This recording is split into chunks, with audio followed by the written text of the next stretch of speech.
Ya, saudara, sektor pertahanan menjadi perhatian khusus karena menyangkut kedaulatan dan banyak menyerap anggaran negara. Saya jabarkan, untuk tahun 2024 saja, saudara, alokasi anggaran untuk Kementerian Pertahanan mencapai 135,44 triliun rupiah. Oke, 135,45 triliun rupiah. Dan alokasi untuk Kemenhan ini merupakan anggaran kedua terbesar di antara kementerian atau lembaga lain.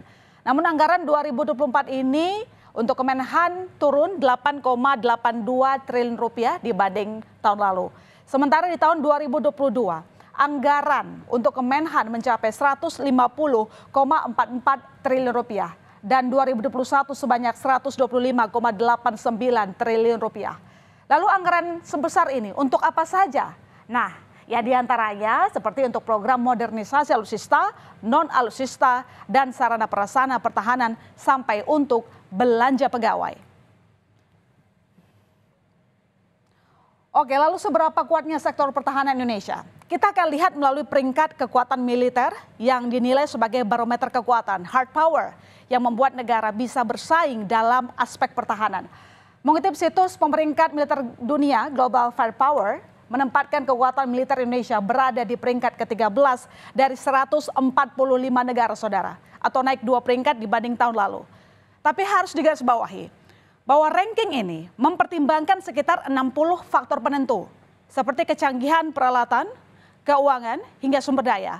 Dan peringkat yang diberikan mengevaluasi militer dari sudut pandang konvensional saja. Nah, ini artinya perhitungan ini belum termasuk soal kekuatan sebuah negara melakukan serangan nuklir misalnya.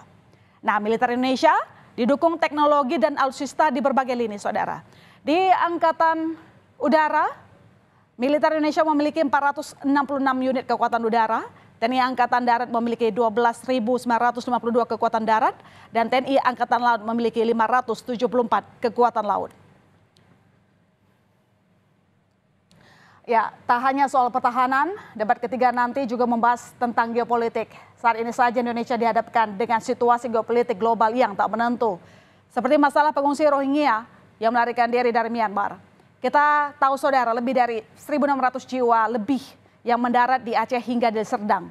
Penanganan pengungsi Rohingya menjadi perhatian publik karena penolakan masyarakat atas kedatangan mereka. Ya, kedatangan pengungsi Rohingya menimbulkan ragam kontroversi di masyarakat Indonesia. Ini menunjukkan kebutuhan mendesak untuk segera mencari solusi. Tak hanya jangka pendek, tapi juga jangka panjang. Lalu bagaimana nanti para capres menyinggung persoalan Rohingya? Apakah Indonesia bisa tampil dengan kuat dalam geopolitik ASEAN? Tentu ini akan kita tunggu. Sementara perang antara Israel dan Hamas di Gaza, Palestina yang menewaskan 22.000 orang lebih tak kunjung mencapai kesepakatan damai. Di tengah desakan untuk gencatan senjata. Serangan terus dilakukan Israel ke Gaza. Israel menegaskan akan terus perang berlanjut sepanjang tahun 2024. Mengerikan, saudara. Tak bisa dibayangkan berapa banyak lagi korban akan berjatuhan.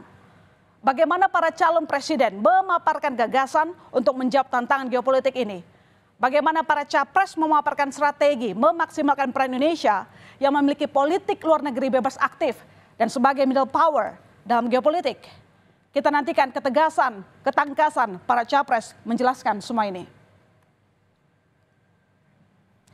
Dan dalam debat 7 Januari nanti, Komisi Pemilihan Umum KPU telah mengumumkan 11 nama panelis yang akan merumuskan daftar pertanyaan terkait tema debat pertahanan, keamanan, hubungan internasional, dan geopolitik.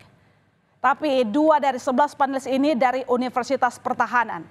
Calon Wakil Presiden nomor urut 1 Muhaimin Iskandar sempat mengajukan keberatan dan mendesak untuk diganti karena dapat mengindikasikan potensi gangguan terhadap objektivitas.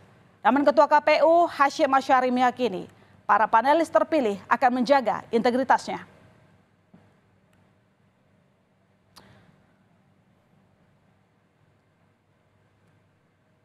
Gini bahwa beliau-beliau ini kan punya kapasitas, punya integritas akademik yang dapat dijaga atau dapat dipertahankan, sehingga hal-hal yang berkaitan dengan panelis, baik berkaitan dengan bidang keahlian maupun berkaitan dengan dari institusi mana atau lembaga mana, itu sudah disampaikan dan dibicarakan terakhir dalam rapat antara KPU dengan tim pasangan calon dan televisi hari. Apakah pada debat ketiga ini akan ada banyak kejutan dan saling serang? Apakah panggung debat ini bakal lebih panas? Yang pasti kita rakyat menunggu menyaksikan debat yang harus kaya gagasan, tak sekedar pertarungan menjatuhkan lawan. Saudara, usai jeda dan informasi sempat diwarnai drama penangkapan yang terjadi di tengah jalan raya. Polisi akhirnya melepaskan